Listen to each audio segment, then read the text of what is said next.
दोस्तों, चैनल को लाजमी सब्सक्राइब करें। आप वीडियो देख लेते हैं लेकिन चैनल को सब्सक्राइब अब नहीं करते। अगली एपिसोड देखनी है तो चैनल को लाजमी सब्सक्राइब करें और कमेंट सेक्शन में भी ज़रूर बताएं वीडियो कैसी लगी। शुक्रिया। मैं दफ्तर में हस्बे मामूल वेला बैठा हुआ था कि अचानक मेरे मोबाइल की घंटी बजी। देखा तो कोई अनजाना सा नंबर था।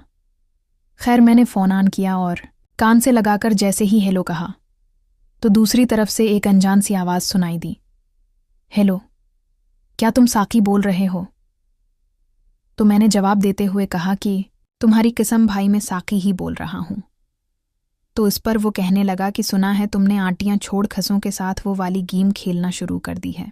इसकी बात सुनकर मुझे थोड़ा ताजुब तो हुआ, लेकिन मैंने इस बात का इजहार किए बगैर फौरन ही जवाब देते हुए कहा, आपने बिल्कुल दरस्त सुना है जनाब। इसलिए अगर आपकी तशरीफ में भी खारिश हो रही है तो डेटूल से धोकर आ जाओ। मेरी तरफ से इतनी बात कहने की देर थी कि अचानक दूसरी तरफ से एक फलक शग्गाफ कहकाए की आवाज़ सुनाई दी।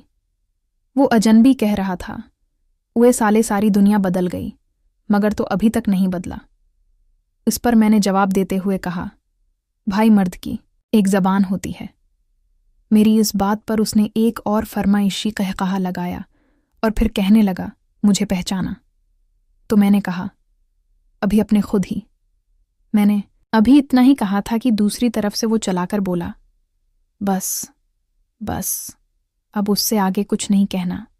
फिर मुझे गाली देते हुए बोला, उए गांडू में तनवीर बोल रहा हूं। इसकी बात सुनकर मैंने अपने जहन पर थोड़ा जोर दिया, लेकिन जब मेरी मेमोरी में तनवीर नाम का कोई शख्स नहीं आया तो मैं उससे बोला, सूरी कौन? तनवीर? तो इस पर वो कहने लगा, तनवीर जो तुम्हारे साथ इस्लामिया स्कूल में पढ़ा करता था टी। इसके मुना से तनवीर का नाम सुनकर मैंने एक बार फिर अपनी याददाश्त पर जोर दिया, लेकिन मेरे जहन में तनवीर नाम का कोई शख्स ना आया। इसलिए एक बार फिर मैंने उससे कहा, कौन तनवीर यार? तो इस बार वो थोड़ा चलाकर बोला, ओए कंजरा में बोल रहा हूं तनवीर। फिर थोड़ा सा हचकचाते हुए बोला, वही यार तनवीरा शेम्पू।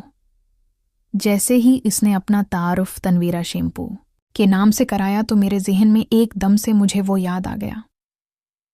तनवीर हमारा क्लास फेलो था जो कि मैट्रिक के फौरन बाद किसी तरह अमेरिका चला गया था और फिर काफ़ी उर्सा उसने कोई खैर खबर ही नहीं दी। इसीलिए मेरे जहन से उसका नाम गायब हो गया था। और दूसरी बात यह है कि तनवीर के साथ मेरी दोस्ती इतनी गहरी भी न थी कि मैं उसे याद रखता। क्लास फीलो और दोस्तों का सेम ग्रुप होने की वजह से इसके साथ बहुत बेतकल्फी थी। नाम तो उसका तनवीर भट्टा था, लेकिन दोस्तों के हलके में वो तनवीरा शैम्पू के नाम से मशहूर था। और उसकी मशहूरी की वजह ये थी कि सारे दोस्तों में ये वाहिद लड़का था जो हाथ से गुजारा करता था, और हम सब लड़कों को भी हाथ से गुजारा करने को कहा करता था, क्योंकि इस तरह करने से मज़ा भी ज़्यादा आता है और झाग भी अच्छी बनती है। और ये तलकीन उसने उस कदर ज़्यादा की थी कि तंग आकर हमने उसका नाम ही तनवीरा शैम्पू रख छोड़ा था।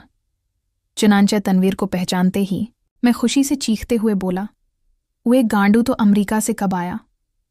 और फिर अगले ही सांस में उससे कहने लगा हो, सुना वहाँ किसी गोरी मीम को सेट किया, फिर वहाँ भी शैम्पू ही इस्तेमाल करता है। मेरी बात सुनकर वो बड़े फखरिया लहजे में कहने लगा, तो संगल की बात करता है, तेरे भाई ने तो इनसे पबजी भी खीली है। इसके मुना से ये सुनकर ना जाने क्यों मेरे दिल में रश्क की एक तवील लहर सी दौड़ गई और मैं ख्वाह मख्वाह जलकर कबाब हो गया। और फिर इसी हासदाना लहजे में उससे बोला, कितनी गोरियों के साथ तूने पबजी खेली है? तो वो कहका लगाते हुए कहने लगा, बेशुमार। फिर थोड़ा वक्फा देकर बोला, तुझे सब बता दूंगा मिस्टर साकी स्टोरी। जिस तरह दोस्तों ने उसका नाम तनवीरा शैम्पू रखा था, ठीक उसी तरह दोस्तों के हलके में मुझे भी साकी स्टोरी के नाम से जाना जाता था। इसकी एक वजह तो ये थी कि मैं हमेशा अपने जहन में कोई वो वाली स्टोरी बनाकर ही गुजारा करता था। दूसरी वजह ये थी कि मैं हर दोस्त से उसकी वो वाली स्टोरी न सिर्फ ये कि बड़ी तफसील के साथ सुना करता था, बल्कि उससे मुख्तलिफ सवालात भी पूछा करता था। उनकी स्टोरीज में इतना ज़्यादा इंटरेस्ट लेने की वजह से दोस्तों के हल्के में मेरा नाम ही साकी स्टोरी पड़ गया था। हाँ, तो मैं कह रहा था कि जब मैंने तनवीरा शेम्पू से ये पूछा कि तफसील से बता कि अब तक कितनी गोरियों के साथ तूने पबजी खेली है, तो आगे से वो हंसते हुए कहने लगा, फिक्र ना कर साकी जी, मैं तुझे पूरी तफसील से सारी स्टोरियां सुनाऊंगा। फिर मुझसे शिकवा करते हुए कहने लगा, यार मुझे पाकिस्तान आए हुए 10-15 दिन से ज़्यादा हो गए हैं, लेकिन अभी तक एक भी मुझसे मिलने नहीं आया। तो उस पर मैंने उसे जवाब देते हुए कहा कि साले तुमने कौन सा आने की इत्तला दी थी? तो वो जवाब देते हुए बोला कि इत्तला कैसे देता, मेरे पास तो किसी का नंबर ही नहीं था, और अब भी बड़ी मुश्किल के साथ मुझे कादिर से तेरा नंबर मिला है। इसके साथ ही वो मुझसे कहने लगा, यहाँ आकर पुराने दोस्तों से मिलने को बड़ा दिल कर रहा था। इसकी बात सुनकर मैंने उससे कहा कि अच्छा ये बताओ कि तुम्हारा वही घर है ना? तो वो मेरी बात काटते हुए जल्दी से बोला, नहीं यार, वो तो हमारा किराए का घर था, अब हमने अपना घर ले लिया है। और फिर उसने मुझे अपने घर का पता बताया, जो कि इत्तेफाक से मेरे आफस के करीब ही वाक़ था। चुनांचा मैंने उससे कहा कि यार तुम्हारा घर तो मेरे आफस से कुछ ही फासले पर वाक़ है, मैं छुट्टी के बाद तुमसे मिलने आऊँगा। तो इस पर वो बोला, छुट्टी के बाद क्यों, अभी आते हुए तुम्हें क्या मौत पड़ती है? इसके बाद वो कहने लगा, ऐसा करो कि तुम अभी और इसी वक्त आ जाओ, आज दोपहर का खाना हम इकट्ठे ही खाएंगे, और उसके साथ ही मैं तुम्हें अपनी बेगम से भी मिलवाऊंगा। फिर मानी खीज लहजे में कहने लगा, अमेरिका से गोरी लाया हूँ। गोरी मीम का नाम सुनकर पता नहीं क्यों मेरे जिस्म में एक सनसनी सी दौड़ गई और मैं बोला, इससे मिलने का क्या फ़ायदा यार, भाभी तो अंग्रेज़ी बोलती होगी, और तुम्हें तो मालूम ही है कि अपना हाथ शुरू से ही अंग्रेज़ी में तंग नहीं बल्कि बहुत ही तंग है। मेरी बात सुनकर वो कहने लगा, मुझे सब पता है यार, लेकिन तो अंग्रेज़ी की फ़िक्र न कर कि तेरी भाभी को उर्दू भी आती है, तो बस जल्दी से आने वाली बात कर। और इतनी बात करते ही उसने फ़ोन रख दिया। तनवीर ने तो फ़ोन बंद कर दिया, लेकिन उसके मुन्ना से गोरी मीम का नाम सुनकर पता नहीं क्यों मेरे जिस्म में एक अजीब सा इर्तियाश हुआ, और मेरी आंखों के सामने वो वाली मूवीज़ में एक्ट्रेस की सारी गोरियां घूम गईं जिन पर मैं सच्चे दिल से आशिक था। फ़ोन ख़त्म होने के बाद में अपने एक सीनियर लेकिन बेतकल्लुफ़ कुलियग के पास चला गया और उसे सारी दास्तान सुनाई। मेरी बात सुनकर वो कुलियग, जो कि मेरी हरकत से बखूबी वाकिफ़ था, पहले तो बड़े गौर से मेरी तरफ देखा, फिर संजीदा लहजे में बोला, तुम्हारे चेहरे की लाली और आंखों की चमक बता रही है कि तुम अपने दोस्त की बीवी गोरी मीम को वो मूवीज़ वाली गोरियों से मिला रहे हो। फिर मुझसे मुखातब होकर बोला, अगर ऐसा है तो याद रखो तुम खुता खा रहे हो, और वो इसलिए कि सारी गोरियां ऐसी नहीं होते। इसके बाद वो कोलीग काफ़ी देर तक मुझे समझाता रहा, और शुक्र है कि उसकी ये बात मेरे मोटे दिमाग में आ गई, वरना मेरे नज़दीक तो हर गोरी मीम चालू थी, जो कि गेम खेलने में एक मिनट भी नहीं लगाती थी। चुनांचा इस कोलीग की बात को मैंने अपने पले से बांध लिया, और फिर उसका शुक्रिया अदा करके उठने ही लगा था कि अचानक वो मुझसे कहने लगे, अच्छा ये बताओ कि तुम उसकी बेगम को मना दिखाई में क्या गिफ्ट दे रहे हो? तो मैं हैरान होते हुए बोला, गिफ्ट? क्या गिफ्ट? तो वो समझाते हुए बोले कि देखो यार, हमारे यहाँ रस्म है कि दुल्हन को मन्ना दिखाई में कुछ न कुछ दिया जाता है।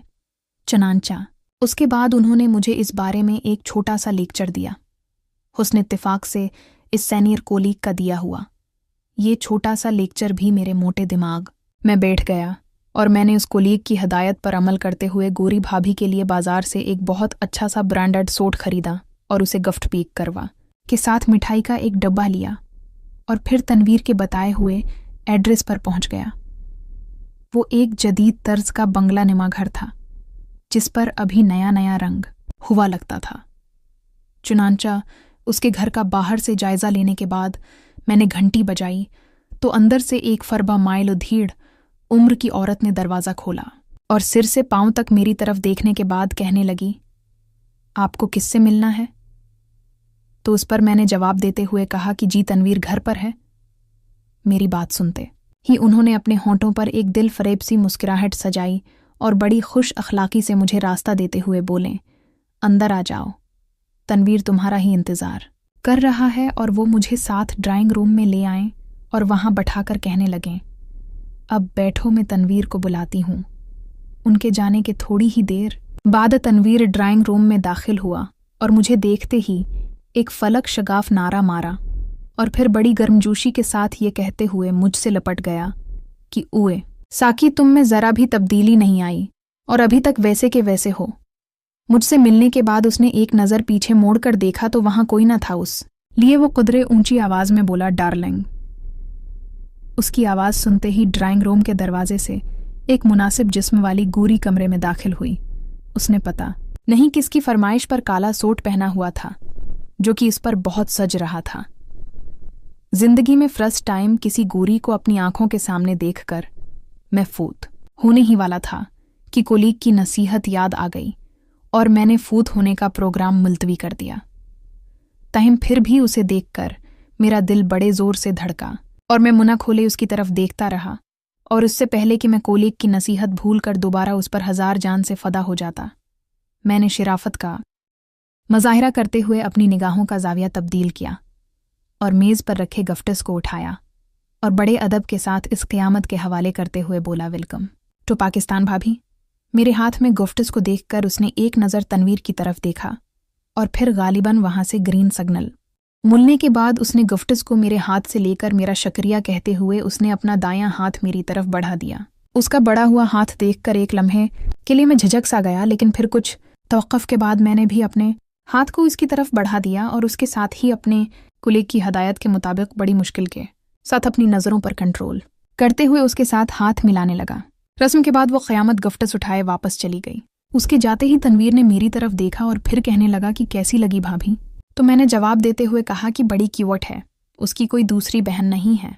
मेरी बात सुनकर तनवीर ने एक ज़बरदस्त कहका लगाया और फिर कहने लगा, बहन तो नहीं, अलबत्ता उसकी एक कज़न है जो कि उससे भी ज़्यादा खूबसूरत और हुसैन है, लेकिन उसके लिए तुम्हें स्टेटस अमेरिका जाना पड़ेगा। और फिर हंसने लगा। तनवीर की बात सुनकर मैं भी उसकी हंसी में शरीक हो गया और फिर उससे बोला, यार ये तो बताओ कि तुमने भाभी का इस्लामी नाम किया रखा है। तो आगे से वो जवाब देते हुए बोला कि शादी से कबल उसका नाम मदाम जौफ था, क्योंकि हमारे यहाँ भी मदाम नाम चलता है, इसलिए अम्मी के कहने पर मैंने उसका नाम तब्दील नहीं किया। हाँ, तुम उसे मदाम तनवीर कह सकते हो। उसके बाद उसने मुझे बैठने को कहा और हम इधर उधर की बातें करने लगे। बातें करते हुए अभी हमें कुछ देर ही गुजरी थी कि एक बार फिर वही खातून जो कि तनवीर की वालदा थीं ड्राइंग रूम में दाखिल हुई और हमें मुखातब करते हुए कहने लगीं, खाना तैयार है, आ जाओ। खाने की मेज़ पर एक तरफ में अकीला, जबकि मेरे सामने वाली कुर्सियों पर तनवीर और उसकी बेगम और उनके साथ तनवीर की वालदा बैठी थीं।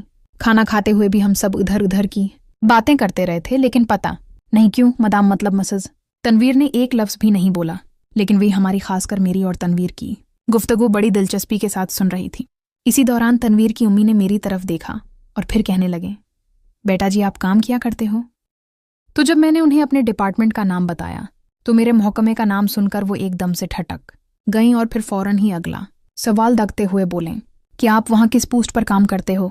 और जब मैंने उन्हें अपने अहदे के बारे में बताया तो आंटी के साथ साथ तनवीर भी चौंक कर बोला, उए तेरी खैर, तेरी सेठ तो बड़ी ज़बरदस्त है यार। उसके बाद वो मेरी तरफ देखते हुए बड़े ही पर इसरार लहजे में कहने लगा, तेरा तो सर भी कड़ाही में होगा दोस्त। उसकी बात सुनकर मैंने एक फीकी सी मुस्कुराहट के साथ उसकी तरफ देखा और बोला, ऐसी कोई बात नहीं है यार।